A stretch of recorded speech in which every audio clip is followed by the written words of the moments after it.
We are hours from the first pitch at the Fall Classic. World Series Game 1, Dodgers, Blue Jays Game 1 joins us now live from Toronto. Buster, one of the big questions coming into this series is the status of two-time All-Star Bo Bichette. He hasn't played since September 6th, but has been added to the World Series roster. What's the latest on Bichette? Yeah, Phil, the Blue Jays announcing just a little while ago that Bichette is going to be on the active roster. The question is, what is he actually going to do? Because, look, he hasn't. Would you have to run for him in a key situation? My guess is that they wind up using him as a pinch hitter coming off the bench late. This is someone who is a two-time All-Star, twice led the American League in hits. Well, and despite missing 23 games this season, led Toronto in both hits and RBIs coming off that sprained PCL. Buster, This series does not lack star power on either side. You can just go with Shohei OHTANI and Vlad Jr., both of them coming in on fire. What will you be watching from those two in this series, starting with Shohei? Yeah, and look, I mean, you're 100% right. To get these two stars on absolute heaters is remarkable. OHTANI, the last time we saw him, those 3 home runs, the Dalton Varsho. That conversation will dominate this World Series, how to handle those two superstars. You have a story with Jesse Rogers on ESPN.com that polled 19 coaches, scouts, managers, execs. 18 of the 19 picked LA to win this series. So, Buster, if Toronto were to pull off the upset, what could the formula be? The formula could be that Toronto's really deep lineup, which is excellent at contact, might get the Dodgers starting pitchers out of the game sooner than what we saw in the last round of the playoffs. Look, we'll try to get them out of the game by the 5th or 6th inning because the soft underbelly of this Dodger team all year has been that bullpen. That's where they are vulnerable. Tonight, the first World Series game for the Blue Jays since Joe Carter was reminded to touch them all. Should be an electric scene in Toronto. Buster Olney, thanks so much. The defending champs, LA, the first team without home field advantage to be favored in a World Series since 2016. Let's welcome in sports betting analyst Anita Marks. Anita, Game 1 of the Fall Classic. We saw the countdown just hours away. It's tonight. We want you to take us through what you'll be betting on both in this game and the series as a whole. Let's start with Game 1. I've got a great parlay on ESPN Bet right now. You can get the Dodgers to win on the money line, just straight up win.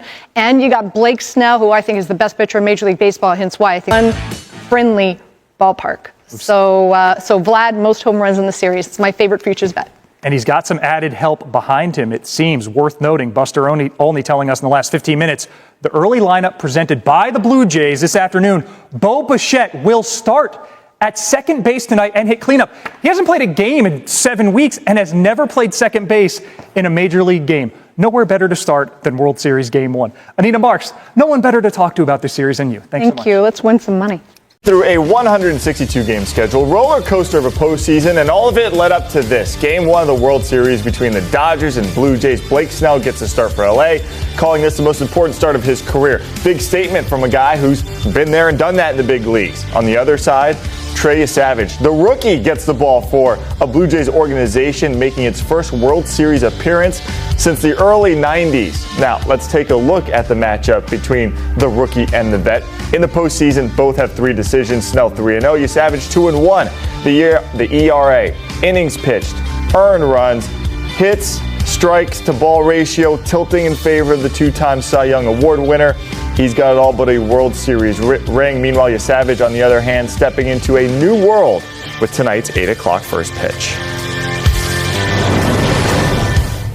He pretty much called me to his office, said they have faith in me to run me out there in the first game, and I was fired up. Got up, hugged him, hugged Pete. I was very excited. Are your parents and your brother, I think, is in college, I think you said before, are they going to make it up for Game 1? Yeah.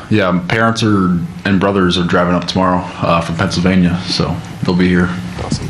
Third row on your left, Trey. Hey, Trey, another high-pressure start for you, so I was just curious. Are you just naturally good under pressure, or is this a skill you learned along the way and really drilled down on? I mean, I've been able to go through this and handle it as diligently as possible, with this being my rookie season and having these high pressure games. I try to treat it as if it's not as high pressure as it is mentally, but I know it's there. All right, joining us now, someone who's also very good under pressure, Jim Bowden.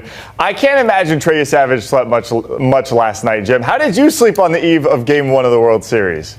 Well, I slept great because I'm not actually being on site until the middle 3 games in Los Angeles, so I slept fine. But for Trey Savage, I mean, this rookie only made 3 regular season starts. He was drafted in 2024. He's actually made as many postseason starts, 3, as he has regular season. You know, and he's very interesting because he's got such a high release arm angle coming down. It creates a tremendous downward plane. So he'll sit there 95, 97. He's got a wipeout slider. He's got an incredible split finger as well.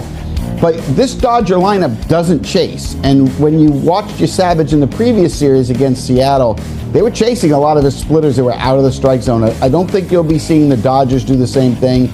But Savage does have an advantage of the fact that none of the Dodger hitters have ever faced him at any level, at any place. So they'll be seeing him for the first time. And as I said, it's a very unique way that he releases the ball, brings back memories of Diego Segui back in the 70s. Jim, let's get to your tale of the tape on this one. You've kind of broken down this matchup. Who has the edge in the series from category to category? So we're going to pull it up here. I want you to walk us through your logic here in terms of why you think the Dodgers or the Blue Jays have the edge in certain, whether it's offense, power, defense, starting pitching, bullpen, or managers. Lead us off. Let's start with the Dodgers. Look, they have a more explosive offense. They outscored the Blue Jays in the regular season, 825 to 788.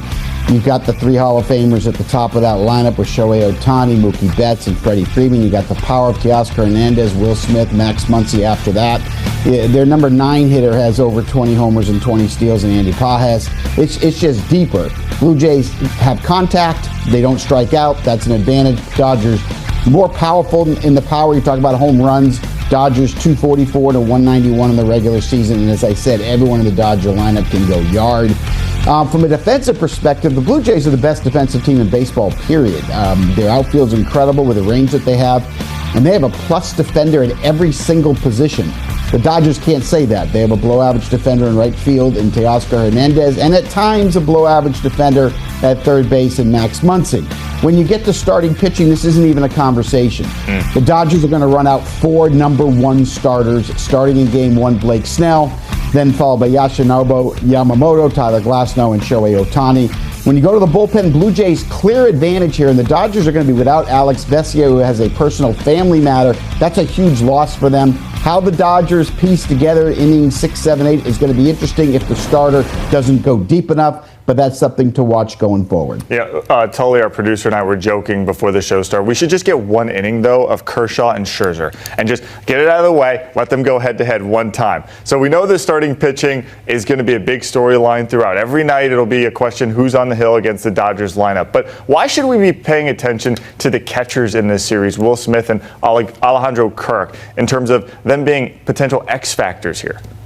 Yeah, great question, because I think both of these guys are going to be huge in this series. Look, we all are going to point to Ohtani, Betts, Freeman, Vladimir Guerrero, and George Springer, and the biggest names in this series. We understand that. Catchers have so much to do with who wins or loses, right? Carrying out the game plan, putting down the right fingers, framing pitches. We're going to have some close games. When you have an elite defense that Toronto has and a strong bullpen, they're going to be relatively probably low-scoring games, 3-2, 4-3, 5-4, things like that. Catchers make a big difference from a defensive side. Then from an offensive side, they're both extremely underrated. Alejandro Kirk had a huge year behind the plate. In fact, he was the best offensive catcher in the American League. Will Smith was the best offensive catcher in the National League. Will Smith gets huge RBI hits to right center field in big situations. I can see both Kirk or Smith, either one of them, having a huge impact on who wins this series either way. All right, now that we've broken down the games, let's get to what really matters here and who's going to actually win the World Series. Jim Bowden, here we are just hours away from first pitch for Game 1. Where are you leaning in the series? Los Angeles Dodgers are going to win this series. You know, my only question is, will it be in 5 or 6 games? That's going to be the big question. Can they get it done in Los Angeles at Game 5? Or will Toronto be able to force a Game 6 and bring it back to Toronto? Dodgers have a better team. They just do. They're deeper, they're stronger, and as long as they play up to capabilities and their ace starters do what they did in the last series against Milwaukee, I have a hard time envisioning Toronto winning this series. But let me say this. For all those people that want to talk about this being David and Goliath, it's not. The only David part is David Roberts' name, which is David. Goliath is what the Dodgers are. They are Goliath in this sport. They will win back-to-back world championships here. But don't call Toronto David either. They had the best record in the American League, elite defensive team, a deep bullpen. They're going to give them a run for the money. But let's be very clear. If the best team wins, the Dodgers will be celebrating once again on Wilshire Boulevard. You know, and Dave Roberts gave the Blue Jays credit to your credit. Say, hey, you come out of the AL East, you probably shouldn't be called David either, because that is a tough division. All right, we kind of figured the Dodgers would be here. We'll see if there's an upset brewing, but Jim's going with the Dodgers. We'll see how it all shakes out. Thanks so much, Jim. Again, the World Series starting tonight. Game 1 in Toronto, 8 o'clock. Game 2 also in Toronto. Got the 2-3-2 format in this series. Games 3, 4, and 5, of course, if necessary, throughout the rest of the week, heading out to Los Angeles.